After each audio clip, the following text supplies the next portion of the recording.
शैलपुत्री का जन्म राजसी हिमालय की अडिग गोद में, जहां बर्फ से ढकी चोटियां आसमान को छू रही थीं और सरसराती हवाएं प्राचीन गीत गा रही थीं, वहां अद्वितीय सुंदरता और शांति का साम्राज्य था। यह पहाड़ों के शक्तिशाली भगवान राजा हिमालय और उनकी सुंदर रानी मैनावती का क्षेत्र था। धरती के हृदय से उकेरा गया उनका महल अपने आसपास की बीहड़ भव्यता के साथ इस तरह घुल मिल गया था, मानो पहाड़ों ने खुद ही इसे अस्तित्व में लाने की इच्छा की हो। राजा और रानी प्यारे शासक थे। उनके दिल उन पहाड़ों की तरह विशाल थे जिन पर वे शासन करते थे।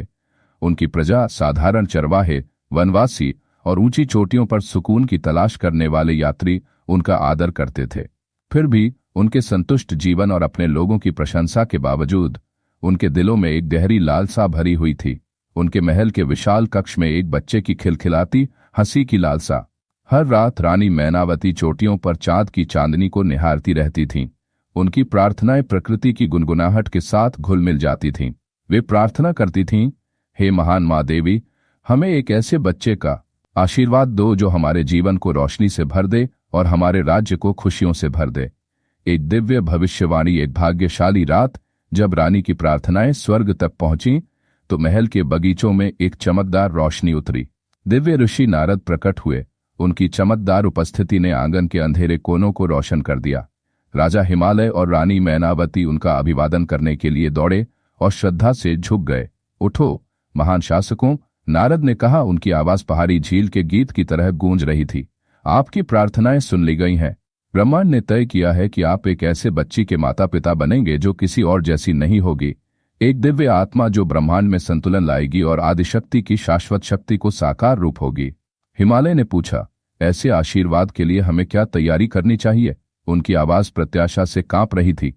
नारद ने जानबूझकर मुस्कुराते हुए कहा, तुम हमेशा की तरह विनम्रता और भक्ति के साथ जियो। बच्ची तुम्हारे पास तब आएगी जब सही समय होगा।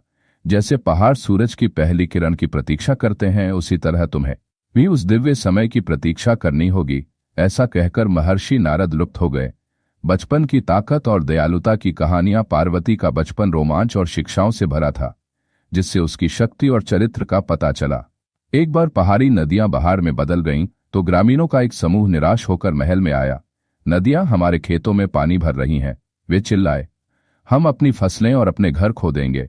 पार्वती, जो अभी छोटी सी बच्ची थी, आत्मविश्वास से भरी मुस्कान के साथ आगे बढ़ी। उसने कहा, मुझे झरनों के पास ले चलो। अपने पिता और गांव वालों के साथ वह उग्र जल के सामने खड़ी थी। अपनी आंखें बंद करके वह प्रकृति के साथ अपने सहज संबंध को प्रकट करती हुई आगे बढ़ी।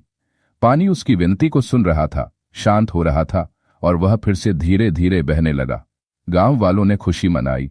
पार्वती ने उनकी ओर देखा, उसका चेहरा शांत था। पार्वती ने कहा, पहाड़ और नदियां हमारा परिवार हैं। जब हम उनके साथ प्यार और सम्मान से पेश आते हैं तो वे हमारी रक्षा करते हैं। पार्वती की जिज्ञासा अक्सर उसे राज्य के सबसे दूर के कोने तक ले जाती थी। एक रात वह सितारों को देखने के लिए एक ऊंची चट्टान पर चढ़ गई। वे इतने चमकीले क्यों चमकते हैं? उसने अपनी मां से पूछा। मैनावती ने उत्तर दिया, वे उस दिव्य ऊर्जा की याद दिलाते हैं जो हम सभी को बांधती है। उस रात पार्वती ने स्वप्न में देखा कि दिव्य प्राणी ब्रह्मांड के ताने बाने में प्रकाश के धागे बुन रहे हैं। वह उस संतुलन को बनाए रखने में अपनी भूमिका की गहरी समझ के साथ जागी, हालांकि उसे अभी तक अपने भाग्य की सीमा का पता नहीं था।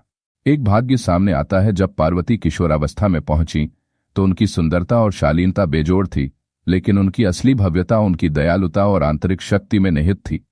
उनके माता पिता अक्सर इस बात पर आश्चर्यचकित होते थे कैसे वह एक दुखी आत्मा को सांत्वना दे सकती हैं, उत्सव में ग्रामीणों का नेतृत्व कर सकती हैं या अन्याय के खिलाफ मजबूती से खड़ी हो सकती हैं। एक दिन जब वह शांत झील के किनारे ध्यान में बैठी थी तो उसे एक दृश्य दिखाई दिया। गहरे ध्यान में बैठे एक व्यक्ति की धुंधली छवि। उसकी उपस्थिति प्रभावशाली और शांत थी। हालांकि वह उसका नाम नहीं जानती थी, लेकिन उसके दिल ने उसे बताया कि वह उसके भाग्य का हिस्सा था। पार्वती एक नए उद्देश्य के साथ महल में लौटीं। हालांकि उनका मार्ग अनिश्चित था, लेकिन उन्हें एक बड़ी यात्रा की हलचल महसूस हुई।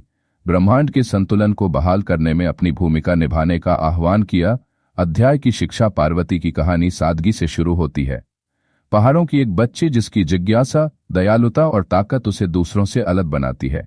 ये हमें याद दिलाती है कि महानता अक्सर साधारण शुरुआत से ही उभरती है और भाग्य उन लोगों के लिए खुद को प्रकट करता है जो खुले दिल और दृढ़ संकल्प के साथ जीवन को अपनाते हैं।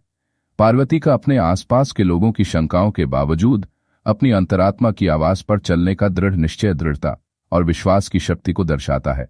उनकी कहानी हमें सिखाती है कि अपने सच्चे उद्देश्य को पाने के लिए साहस, लचीलापन और चुनौतियों का सामना करने की इच्छा की आवश्यकता होती है।